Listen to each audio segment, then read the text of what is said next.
Aí, pessoal, boa noite, boa noite, boa noite. Vamos colocar aqui o tema da live. Olá, Débora. Deixa eu colocar aqui. Oi, mãe. Deixa eu fixar o comentário aqui. Olá, Vitória. Todo comecinho eu fixo o comentário. Aí, pronto. Sejam bem-vindos e bem-vindas para essa live de hoje. Live que vamos falar sobre um tema relacionado a uma psicopatologia, quase que uma prevenção em saúde mental também, né? E enquanto isso, o pessoal tá entrando, daqui um pouquinho vai vindo mais gente. E aí, meu amigão, seja bem-vindo. Vamos me dando feedback aí, galera. Como é que anda o áudio, como é que anda o vídeo, só para eu saber como é que estão as coisas. Hoje temos muita coisa para falar, eu coloquei muitos tópicos para a live de hoje. Nossa, um pouco complicado falar pouco desse tema, né? Tá tudo ok? O áudio, o vídeo, dá um feedback aí para mim. Ah, obrigado, meu amigão. Que coisa boa. Carol chegou, seja bem-vinda. Então vamos lá, pessoal. Enquanto o pessoal vai chegando, vamos aí para os recadinhos do início, né? Toda live, eu sempre nos 5 primeiros minutinhos passo os recados iniciais e depois falo a frase do dia e depois passo para a live especificamente falando. Maria Mourão, seja bem-vinda. Ok, Vitória, obrigado pelo feedback. Bom, pessoal, sejam bem-vindos a esse Instagram que tem a missão de tentar fazer uma despatologização da vida das pessoas através de conhecimento, né? Se você puder compartilhar a live com mais alguém, convidando para ela estar aqui, para poder se beneficiar do que nós vamos compartilhar hoje, seria muito legal. A live vai ficar disponível por 24 horas, depois eu vou disponibilizar no canal do YouTube e vai ficar lá por um tempo específico. Obrigado, Weber, pela presença. Márcia, obrigado pela presença. Matheus, obrigado pela presença. A live de quarta-feira, pessoal, do dia do Natal, vai ter live? Vai ter live. No dia do Natal, eu vou fazer a live sobre metas. Numa live passada aí, alguém me pediu para fazer essa live sobre metas e eu resolvi fazer. Priscila, seja bem-vinda. Matheus, seja bem-vindo. É o Matheus falando, cheio de buracos novos em Goiânia para você hoje. Nossa, não fala não, viu, Matheus? Credo. Ai, Deus. Enfim, e qual vai ser o tema da live de quarta-feira? 21 horas, dia do Natal, metas. Como estabelecer metas reais de serem cumpridas. Esse vai ser o tema da live de quarta, porque às vezes a gente estabelece metas, né, só que a gente não consegue cumpri-las. E aí fica um pouco complicado. Então, vai ser esse o tema da live de quarta-feira. E aí convido o povo, né? Quem quer fazer mais um ano de metas cumpríveis, vou ajudar vocês a estabelecer essas metas. E fazer um planejamento muito bom. Muito bom mesmo. Dinho, seja bem-vindo. Obrigado pela presença. Kenny, obrigado pela presença.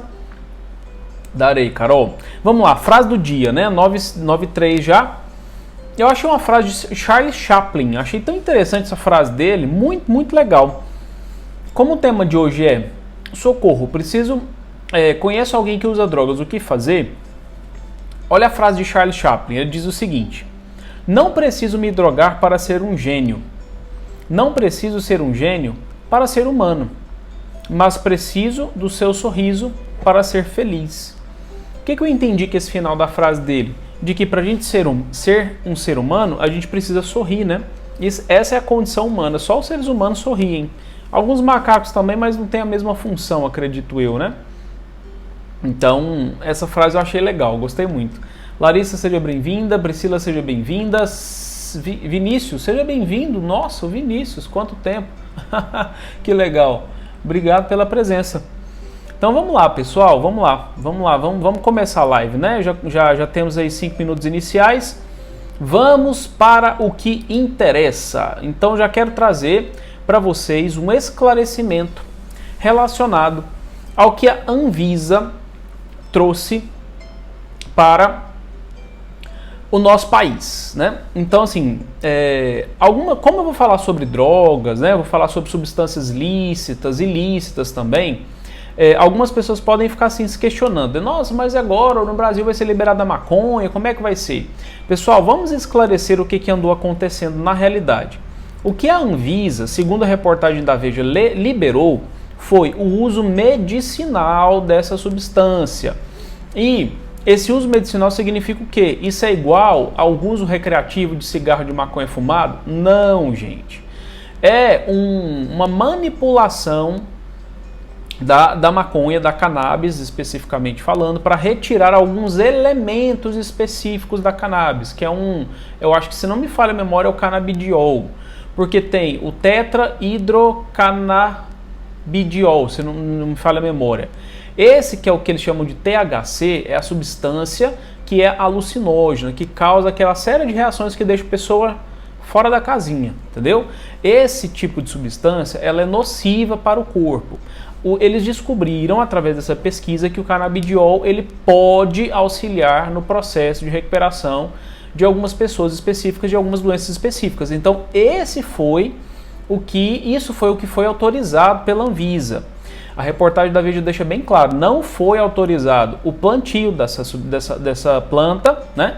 E a venda do canabidiol é só sobre prescrição médica, né? Exatamente, Dinho, é isso aí mesmo, só para o tratamento de pessoas epiléticas, então, e outras pessoas também, com algumas outras deficiências graves, Alzheimer e escleroses e alguns outros pontos assim, que tem agressividades mais evidentes, né? Então, esclarecendo tudo isso, vamos falar agora a respeito de algumas substâncias, né? Especificamente falando. Mas eu primeiro preciso fazer uma diferenciação a respeito do que significa impulso, do que significa compulsão e do que significa vício, tá? Para a gente entender o que a gente está falando aqui agora. Primeiro ponto, o que é impulso? Impulso é qualquer tipo de atitude que eu tenho, que eu não penso por ela, nessa atitude, eu não penso para fazer essa atitude, e que a minha motivação para fazer essa atitude é a busca do prazer pelo prazer. Entende? Esse é o impulso. Boa colocação, Vitória. Cultivação ainda é crime, realmente é mesmo. Parabéns por ela, por essa pontuação. Então, impulso é eu faço algo buscando obter um ato de prazer pelo prazer. E eu não penso para fazer o que eu quero ter como prazer, né? Tá. Agora, a compulsão, ela já entra numa esfera diferente. É quando eu preciso quando eu preciso ter uma atitude, eu tomo uma atitude para me aliviar de um mal-estar. Ou seja, atitudes tomadas para me aliviar de um mal-estar. Seja emocionalmente falando, eu estou passando por uma situação emocional desagradável, psicologicamente falando também, e eu vou lá em busca, seja de substâncias ou de comportamentos, para poder estabelecer, estimular uma outra sensação em mim, sair da sensação negativa emocionalmente falando e ir para uma sensação positiva, né?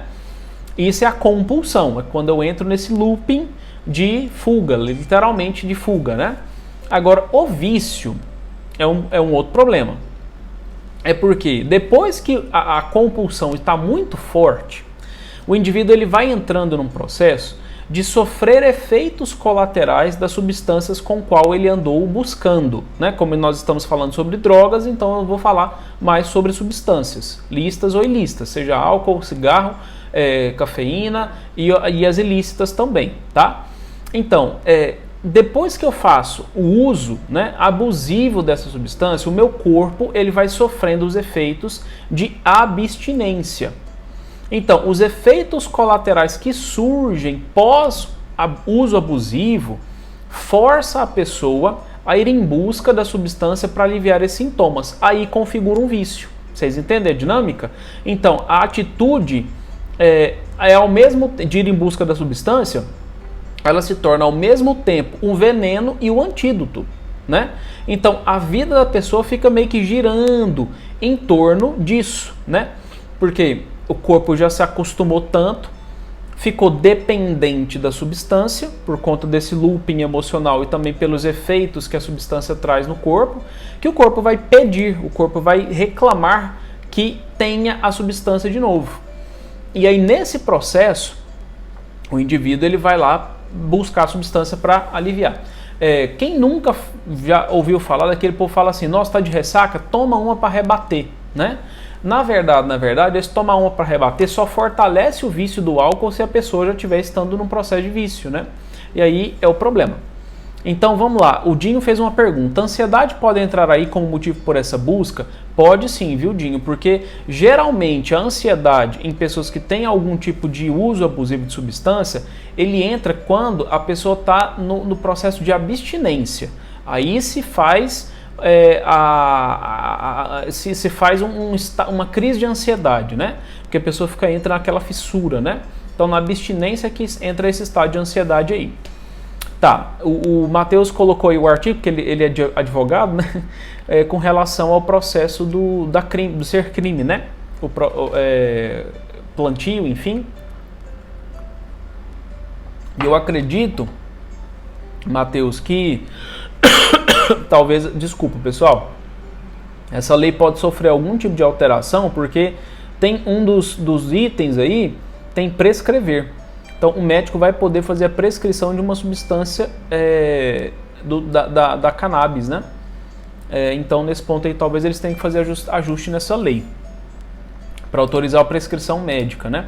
E aí, nesse ponto, temos aí essa diferenciação entre vícios e compulsão e impulso, né? Então, beleza, temos essa diferença. Agora, vamos lá.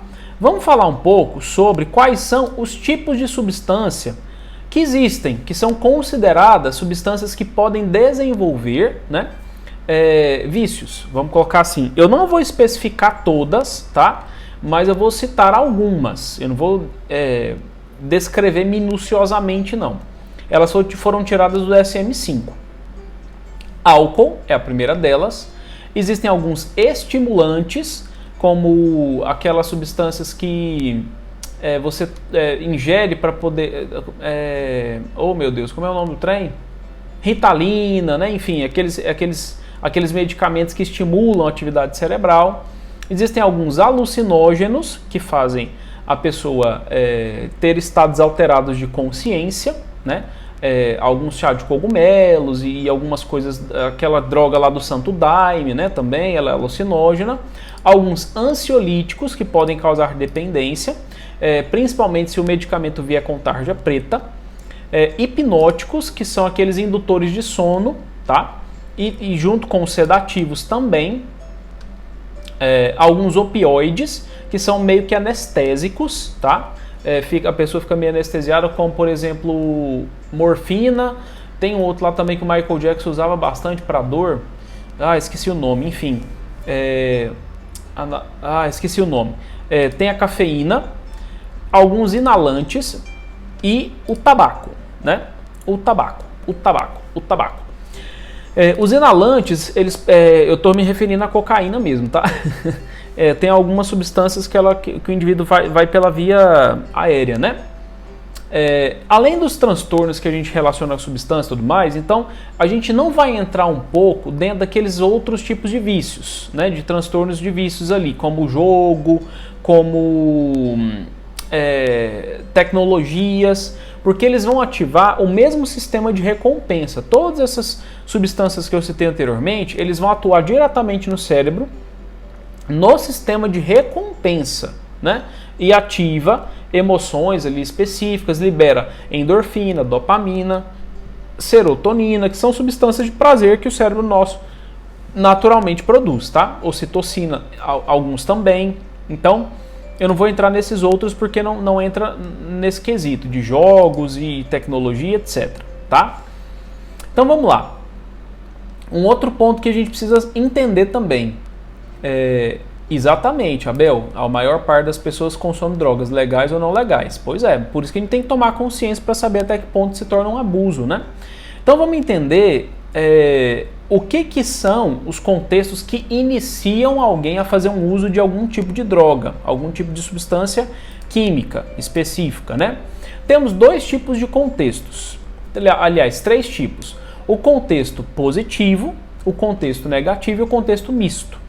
Como assim? O contexto positivo é aquele que quando você está num processo de interação social, tem amigos, está numa festa, numa confraternização, festa da empresa, aniversário, casamento, enfim. As pessoas elas começam a fazer uso de algumas substâncias. A primeira delas que a gente sabe que todo mundo usa é o álcool. E o álcool, geralmente, ele sempre é porta de entrada para vários outros tipos de substância. Principalmente na fase que o indivíduo está ficando tolerante ao nível de quantidade de substância no próprio corpo. Então o que ele vai fazer? Ele vai querer aventuras. Se alguém já fez a iniciação nessas substâncias específicas, ele vai apresentar para alguém. Fala, não, cara, vamos lá, não, fulano, toma aí, então dá um trago aí, alguma coisa assim. E aí esse contexto de celebração, de alguma coisa assim, vai fazer a pessoa iniciar uma vida de uso, inicialmente, de uso da substância. Depois de um certo tempo é que isso pode se tornar um abuso, né? Tá. Agora, o contexto negativo envolve quando a pessoa está passando por estresse, problemas, conflitos emocionais, conflitos sociais, riscos de saúde física, riscos de alguma coisa relacionada ao trabalho, finanças, etc. Sempre vai ter algum tipo de conflito aí existente. Nesse processo, lembra quando eu falei de que às vezes na compulsão o indivíduo começa no estado emocional negativo e faz uso para se aliviar daquilo? Esse é o contexto negativo que o indivíduo pode fazer uso de substâncias para se aliviar dessas emoções específicas. E o contexto misto é quando o indivíduo ele aprende a fazer o uso, mesmo que entre aspas, de lazer, socialmente falando ali, e ele passa a associar ao contexto negativo, para alívio de um sofrimento, de algum tipo de desconforto, né? E aí ele mistura as coisas, aí esse tipo de mistura é a pior de todas, né? O Abel está comentando, fazendo um comentário, todo vício esconde algo não resolvido? Geralmente sim, Abel, geralmente sim. É uma visão como psicólogo clínico que eu tenho. Toda pessoa, em sua grande maioria, toda é generalizar, né? Mas em sua grande massiva maioria, as pessoas que fazem uso abusivo de alguma substância, entendem o abuso, tá, gente?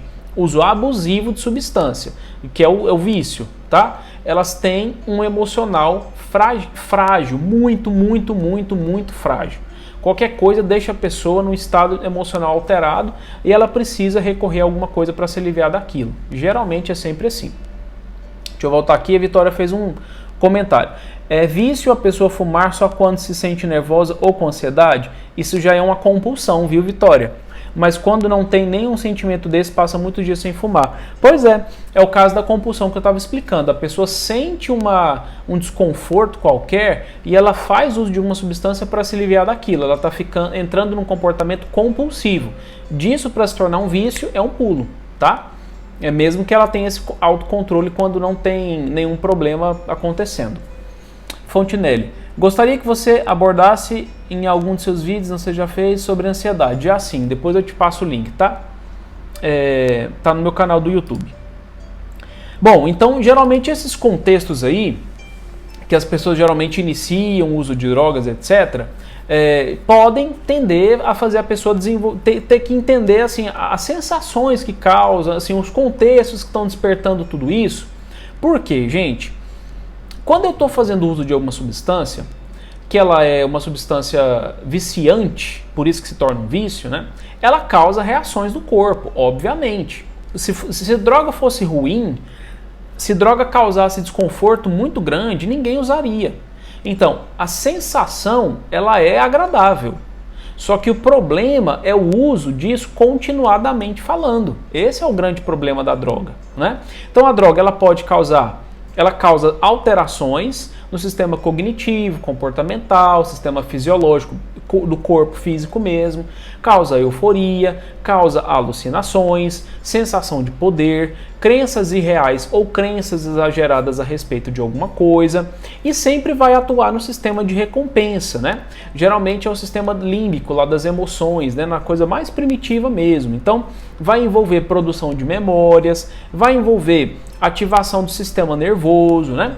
E esses efeitos que o corpo tem, eles são efeitos que a pessoa quer de novo, né? É como se fosse uma espécie de um momento de lazer que a pessoa está tendo, um momento de agradabilidade com alguma coisa, né? Então, nesse ponto aí, sempre causam essas reações aí específicas, né? E o DSM-5 descreve isso, né?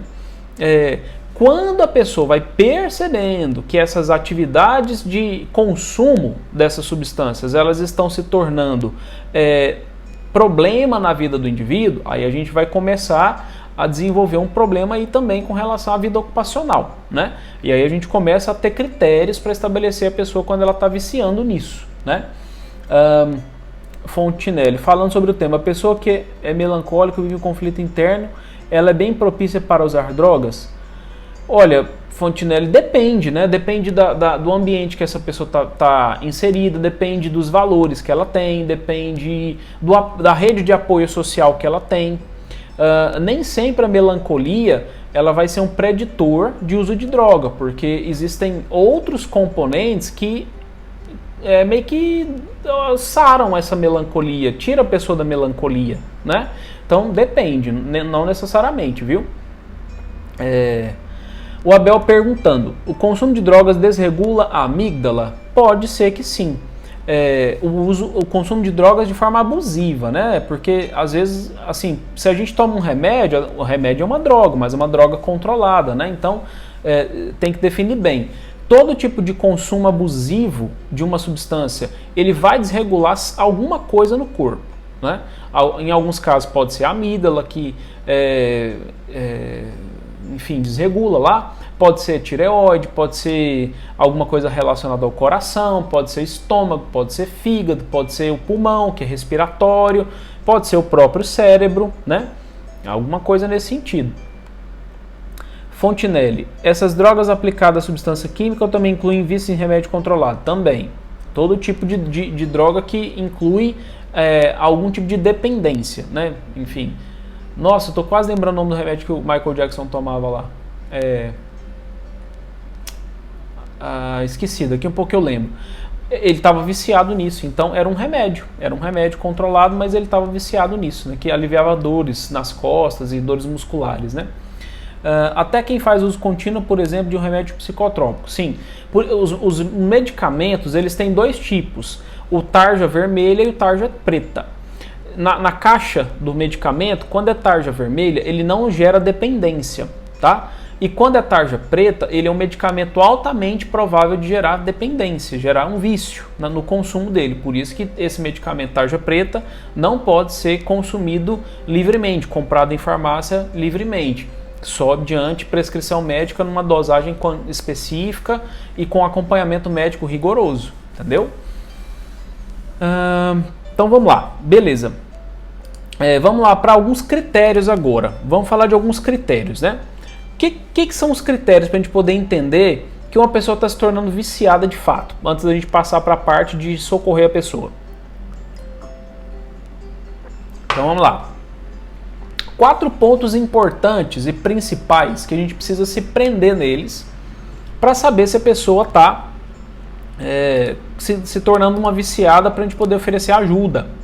Primeiro delas, o baixo controle sobre o uso da substância.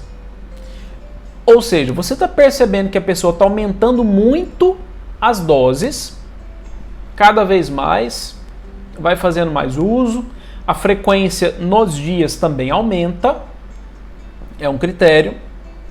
Outro ponto, o tempo gasto para ir atrás da substância é muito alto. A pessoa passa horas, perde reunião, aula, uma série de coisas, porque está indo em busca da substância. Tá. Terceiro item, que revela um pouco dessa dificuldade, né, dessa baixa capacidade de controle do uso da substância. A vida gira em torno da substância. Ou seja, a pessoa faz as coisas pensando que em tal horário vou fazer X coisa. Então a vida dela vai girando em torno disso, né? Que já entra um pouquinho dentro da fissura, né? Outro ponto, outro item, prejuízo social.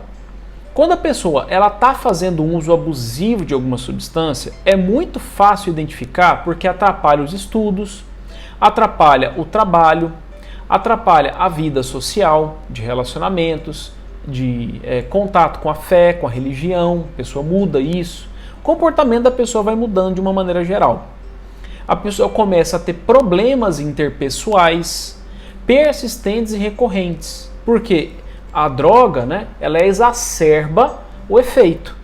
Então, o indivíduo vai tendo muitos conflitos de relacionamento interpessoal. Outra coisa dentro dos prejuízos sociais, as atividades importantes, profissionalmente falando, recreativamente falando, elas vão sendo abandonadas e até a convivência familiar, inclusive, vai sendo deixada de lado, porque as pessoas não querem mais conviver com pessoas assim, né? Então tem tudo isso. O prejuízo social. Agora, outro item que envolve um critério para saber se alguém está fazendo uso abusivo da substância é o seguinte: a pessoa passa a fazer o uso arriscado da substância. Como assim? Ela vai em busca dessa substância e essa busca pela substância se torna um risco. Ela se expõe a lugares, ela fala com pessoas de altíssima periculosidade para poder ter acesso, né? Às vezes passa algumas situações difíceis, porque muitos às vezes entram dentro do processo de comprar fiado, né? E aí fazem dívidas, e isso gera um problema, né? Então tem esse risco que envolve isso, né? Outra coisa, os prejuízos que a pessoa vai tendo, cognitivos, prejuízos físicos, emocionais, sociais e tudo mais, eles vão ficando cada vez mais reais e evidentes. A pessoa vira um zumbi humano, é visivelmente claro que a pessoa não está bem fisicamente e mesmo assim ela continua fazendo o uso da substância. Isso é um outro critério. Emagrece muito, ou então incha demais, não sei. Alguma coisa acontece com o indivíduo, mas mesmo assim ele continua usando. Outra coisa também é com relação aos critérios farmacológicos, né? Como assim? A pessoa ela vai ficando tolerante à substância. Ela precisa de doses cada vez mais altas para poder produzir o mesmo efeito de euforia, de alegria, de anestesia, de sei lá o quê. E também a abstinência. A pessoa entra num processo de fissura, né? Se a pessoa ela não tiver a substância, aí entra a agitação que alguém citou anteriormente. Ela fica agoniada, ela fica hiper reativa, hiper agitada, né? Numa hiperatividade muito grande. E isso demonstra de que ela está no processo de abstinência, né? Então isso aí é um critério farmacológico. E esses critérios eles vão apontando para a gente ficar alerta para isso, essas pessoas aí nesse sentido, tá? A consciência também altera, o indivíduo sempre acha que ele não está viciado, ele sempre acha que não está viciado, que ele consegue parar a hora que ele quiser, ele vai se enganando, né? Ele vai se enganando, essa é a grande verdade. Tá, e que transtornos podem surgir por abuso de substâncias específicas? Vários tipos de transtornos adjacentes. Transtornos psicóticos, dentre eles a esquizofrenia, transtorno bipolar, transtorno depressivo, transtorno de ansiedade, TOC, que é o transtorno obsessivo compulsivo, transtornos do sono, disfunções sexuais, quadros de delírio e transtornos neurocognitivos, né? Enfim, algum tipo de retardo na inteligência, né? Alteração da inteligência, do raciocínio, da capacidade de juízo, degeneração cognitiva mesmo, né? Frita o cérebro, como diz o outro, né? Então tem isso aí. E nesse processo, quais são as etapas para a gente considerar uma dependência, né? Geralmente, todo mundo sempre faz o uso de uma substância qualquer, seja medicamento, algumas substâncias lícitas, álcool, tabaco e tal. Desse uso, os indivíduos podem passar para o abuso. O abuso é a gente fazer isso além do que é necessário, né? Por exemplo, não há necessidade de um indivíduo tomar cerveja numa quantidade sei lá, uma caixa sozinho, um exemplo, né? Então, é o abuso, ou seja, a quantidade está muito maior do que o corpo precisa, entre aspas, né? Ou então aguenta. O abuso é a quantidade estar maior do que o corpo aguenta, seria isso. Depois que o indivíduo já meio que abusou demais do corpo, né, vamos colocar nesse ponto, através do uso da substância, entra-se na compulsão. Então, todo o processo do indivíduo de estou desconfortável emocionalmente, preciso da substância, já está na compulsão. O indivíduo já entrou na compulsão. E da compulsão para a dependência é um pulo. Por quê? Quando o indivíduo ele se torna dependente, aí é aquilo que a gente conversou. Prejuízos cognitivos, prejuízos sociais, prejuízos emocionais, o trabalho prejudica, larga compromisso para poder consumir, a família se torna um problema, gasta tudo que tem, passa a ter comportamentos talvez até mesmo criminosos, começa a roubar, começa a tomar as coisas, pegar as coisas de dentro de casa para vender, enfim, pega fiado, se arrisca, né? Então tudo em prol do vício. E geralmente a pessoa está na dependência por quê? Porque a abstinência da substância está gerando desconforto e ele vai fazer o uso da substância primeiro para controlar o desconforto e depois para sentir sensações. Então, da mesma forma que é um antídoto, é também um veneno, né? Quando está nessa abstinência aí, nesse looping de abstinência. E aí nesse ponto, pessoal, nós temos que saber o que fazer com isso, né? O que eu faço com alguém que está num processo de uso de drogas? Eu já vi várias pessoas fazerem várias estratégias, assim, não existe uma única estratégia. Eu vou citar algumas para poder ajudar vocês a entender o que fazer e até mesmo ajudar alguém que pode estar precisando de sair dessa, porque muita gente às vezes não reconhece, né? Primeiro ponto, a gente precisa conscientizar a pessoa de que ela está sim num processo de abuso e até mesmo de dependência. Então, é falar para a pessoa.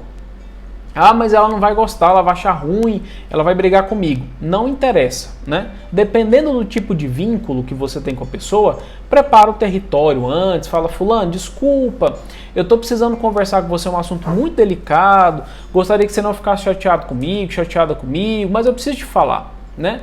Eu estou vendo que você está se sentindo assim, assim, assim, você está usando muito cigarro, está bebendo muito, você está não sei o que, você está não sei o que. Isso não tá bom para você, não é normal. Ah, mas aqui no Brasil não sei o que, não interessa, aqui ainda é proibido, certas coisas tem prejuízo na saúde e tal. Estimula a pessoa a perceber, que seria o segundo tópico, os efeitos negativos que a substância faz na vida dela, no corpo dela, né? E dependendo da pessoa, se ela tiver abertura para isso, né, mostra reportagens, mostra vídeo, leva a pessoa em alguns lugares, sensibiliza a pessoa para ela entender de que você está preocupado com ela e que você quer que ela se trate, que ela se cure disso, né, que ela melhore disso, né, porque não vai fazer bem para ninguém, para todo mundo de uma maneira geral, né. Se ela conseguir pelo menos ficar no nível do controle, beleza, mas tem gente que não dá conta mesmo, então precisa se abster totalmente. Né? E também, para quem já me acompanha nas lives aqui, eu já disse muitos elementos aqui que são a raiz do problema. Como eu falei anteriormente, geralmente as pessoas que fazem abuso de substâncias, elas têm um emocional muito fragilizado. Então mostra a fonte do problema. Fala que a pessoa não está sabendo enfrentar o problema de frente, de resolver mesmo, sabe?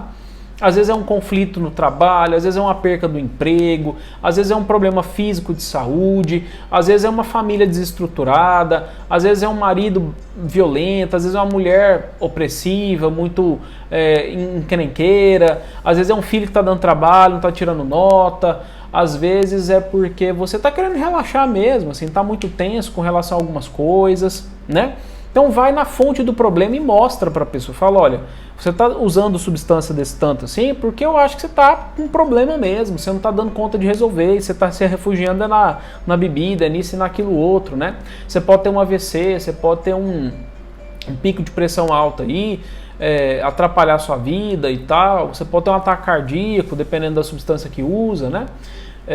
Enfim, uma série de coisas, né? Mostrar os efeitos negativos e falar para a pessoa ir no foco mesmo, assim, na raiz do problema, né? E também você tentar proporcionar para a pessoa um acolhimento, né? Mostrar que você está se importando com ela, que você quer o bem dela, mas que se ela não quiser, né, enfim, você vai continuar insistindo. É bem isso aí mesmo. Algumas pessoas pressionam, sabe? Às vezes fazem uma pressão muito grande. Fazem chantagem mesmo, às vezes. Falam, se você... Já houve casos em que eu fiquei sabendo, assim, de a pessoa falar assim, se você não fosse tratar, eu me separo de você. E a pessoa foi tratar e se deu bem, sabe? Se beneficiou muito do tratamento. Em outros casos, às vezes a pessoa fala assim, se você não parar, eu vou te internar, eu vou chamar a polícia, né? Enfim, ou então, sei lá, as pessoas elas inventam mecanismos de pressão para poder fazer a pessoa buscar um processo de tratamento, né? E às vezes, muitas vezes, as pessoas não vão buscar o tratamento e só quando acontece alguma coisa quase muito grave é que a pessoa se sensibiliza, vai lá e pede ajuda, né? Então, por isso que é muito difícil tratar de pessoas que usam drogas, né? Mesmo assim, a gente não pode desistir, porque eles esperam de nós uma constância de querer ajudá-los. E eles têm que ficar sob vigilância contínua, porque depois que se tornou um viciado, dificilmente eles vão ter uma capacidade de autocontrole muito forte. Isso tem que ser redesenvolvido no indivíduo, né? E ele tem que ter meio que um tutor, meio que um acompanhante terapêutico, né? Existe uma modalidade na psicologia que se chama acompanhante terapêutico. Depois que o indivíduo sai de uma internação e tudo mais, ele fica às vezes 9 meses lá, fora da sociedade, sem saber como é que as coisas estão acontecendo, e eles precisam de alguém para meio que direcioná-los a como lidar com a vida de novo. E esse é o papel do acompanhante terapêutico, ele vai meio que ensinando o indivíduo novamente a como viver, como se controlar, como evitar, como se portar, como falar não, etc. Fontinelli, desculpa, tá? Discordar de você, mas funciona assim. Eu já tive conhecimento de vários casos que pressão funcionou, tá? E eu citei ele. E funcionou muito bem, diga-se de passagem. A pessoa hoje está bem, muito bem mesmo, tá? Não é a maioria dos casos, viu? Eu sei que não é a maioria dos casos, mas em alguns casos, às vezes, funciona. E nesse processo a gente precisa fazer tudo isso. Acolher o indivíduo, estimular ele a entrar em contato com os benefícios, né? Os benefícios que a abstinência completa daria para ele, né? Porque tem que fazer ele pensar nos prejuízos mesmo, fazer ele perceber a realidade, mesmo seja doído, e sempre mostrar uma perspectiva de esperança, de que tem como, existe chance, existe possibilidade de você fazer com que a pessoa viva uma vida com qualidade, né? Tem inúmeros casos aí no Instagram, tem um cara chamado Cris Monte, não sei das quantas lá, que ele é um ex-adicto, né, de drogas pesadas. Hoje em dia ele é adepto do esporte, né? Enfim, ele tá abstinente tem muito tempo. Eu fiquei sabendo que ele vai lançar um aplicativo muito legal para poder estimular as pessoas a conversarem no aplicativo, para quem está nessa luta de superação de drogas, etc., drogas pesadas. Vai conectar o aplicativo com profissionais da psicologia, da psiquiatria, para atender essas pessoas online, etc., né? Ou então prestar um socorro ali imediato no momento de abstinência, no momento de crise de ansiedade, ali, alguma coisa assim. Muito interessante. E nesse ponto, assim, existem ainda necessidades de se desenvolver programas efetivos e eficazes para poder tratar desses indivíduos, né? Uma dessas formas é o que a gente chama de laborterapia, né? O indivíduo que está passando por um processo de recuperação de drogas, ele precisa trabalhar, né? Assim, não trabalhar, né? Mas fazer alguma coisa que ocupe a mente dele para que ele absorva todo o conhecimento que ele vai adquirindo durante o processo de internação, para que ele consiga trabalhar isso e manter-se firme, né? O trabalho ajuda muito, por isso que muitos fazem artesanato, porque é uma forma dele entrar em contato com ele mesmo, trabalhar essas emoções, principalmente no aspecto de compulsividade, porque às vezes entra na compulsão, né? Ou em aspectos de impulsividade, dá uma vontade louca de fazer alguma coisa só pelo prazer do prazer mesmo, né? Enfim, E essas clínicas de recuperação incentivam muito isso, porque o trabalho manual acalma os indivíduos, né? Organiza a pessoa, deixa a pessoa mais tranquila, mais centrada, mais atenta em algumas coisas, né? E vai trabalhando o corpo nessa abstinência, vai movimentando o corpo dele. Muitos entram para o esporte porque substitui a liberação de substâncias, de endorfina, de dopamina, de serotonina, de ocitocina, né? Então, auxilia bastante no processo também de recuperação de um indivíduo que está em tratamento de abster-se das drogas, né? E tem tudo isso. Por isso que é importante insistir, sempre importante, tá? E acolher a pessoa, porque eles esperam isso da gente de alguma forma. Pessoal, vou abrir para as dúvidas agora. Tem uma pergunta aqui, ó.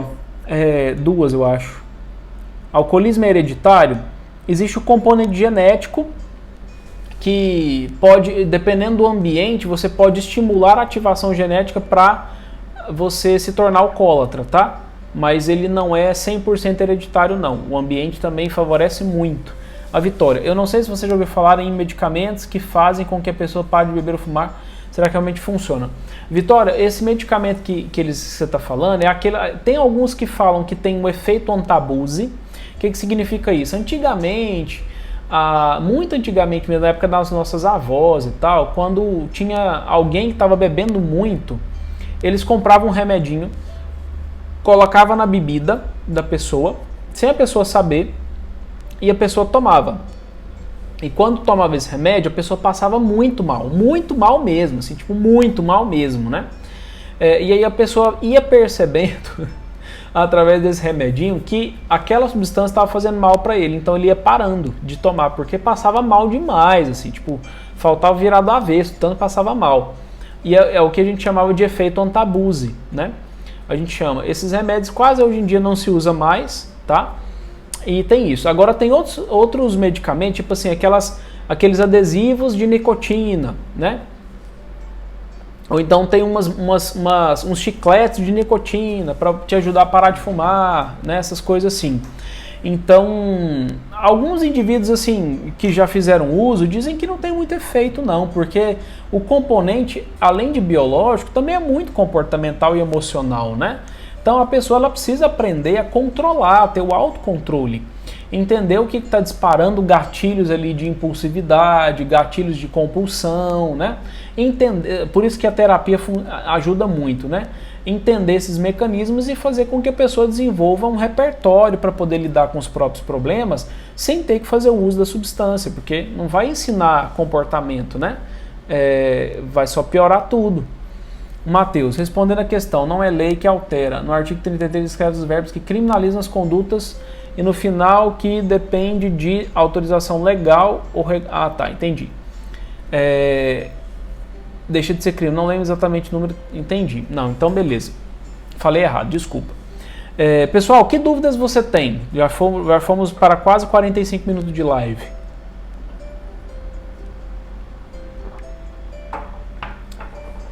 Enquanto isso, eu vou repetindo os recadinhos do começo.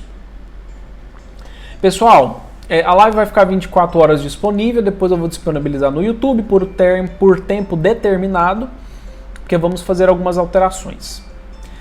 A live de quarta-feira, live do dia de Natal, vamos fazer sobre como estabelecer metas reais de serem cumpridas.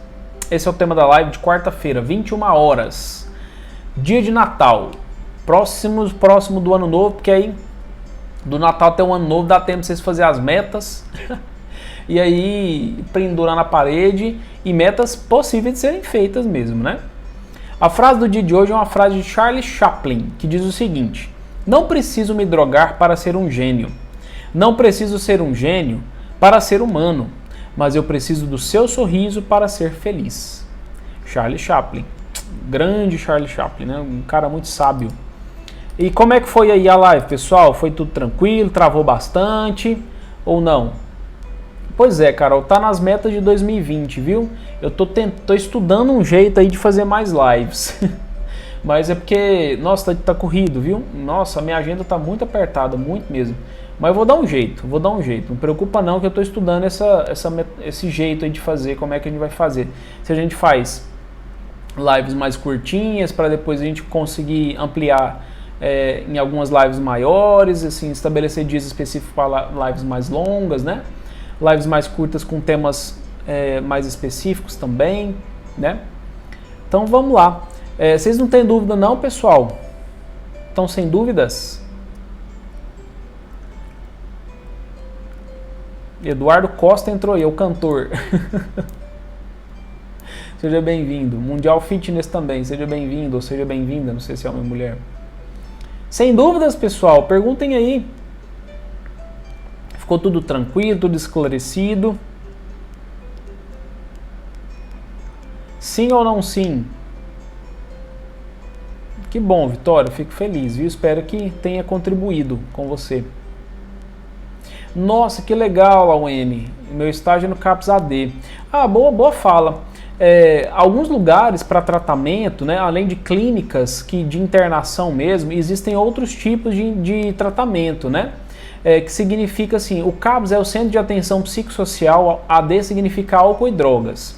Geralmente CAPS AD é porta aberta, qualquer indivíduo pode ir lá para poder fazer uma triagem com o psiquiatra, eles vão fazer um plano de tratamento para você, que inclui psicoterapia, terapia de grupo, terapia ocupacional, fisioterapia se for preciso, musicoterapia, arte-terapia, atividade física, uma série de coisas, né?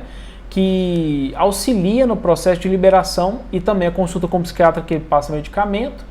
E não precisa ficar internado, você vai em horários específicos, em dias específicos lá nesse CAPS AD, para poder conseguir esse tratamento. Geralmente é pelo SUS, o CAPS AD é financiado pelo SUS e não paga nada, né? É isso que eu quero dizer. E assim, algumas pessoas já se beneficiaram do tratamento do CAPS, né?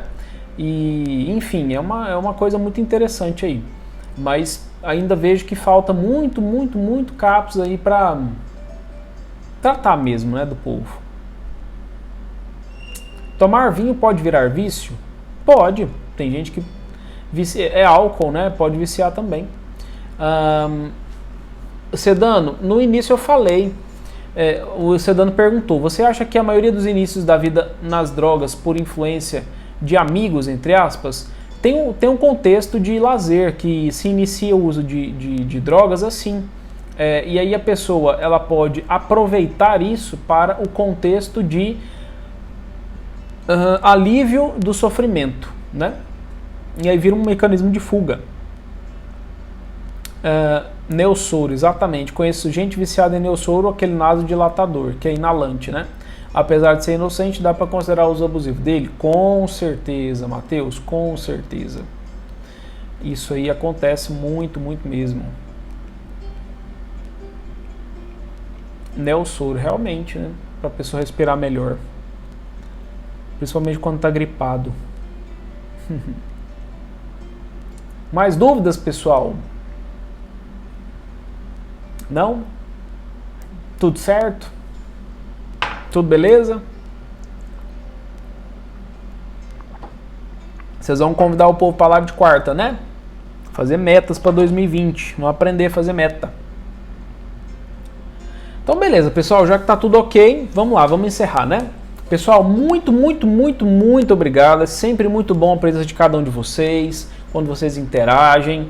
Muito obrigado. Eu já explico tirando todas as dúvidas. Que bom, viu, Sedano? Eu fico feliz. Quarta-feira, então, 21 horas, temos live. Vai ser dia de Natal, mas mesmo assim vai ter, tá bom? E no domingo também, primeira semana de janeiro, vai ter live também, que depois eu falo o tema na quarta-feira, tá? Um grande abraço, pessoal. Até mais, fica com Deus.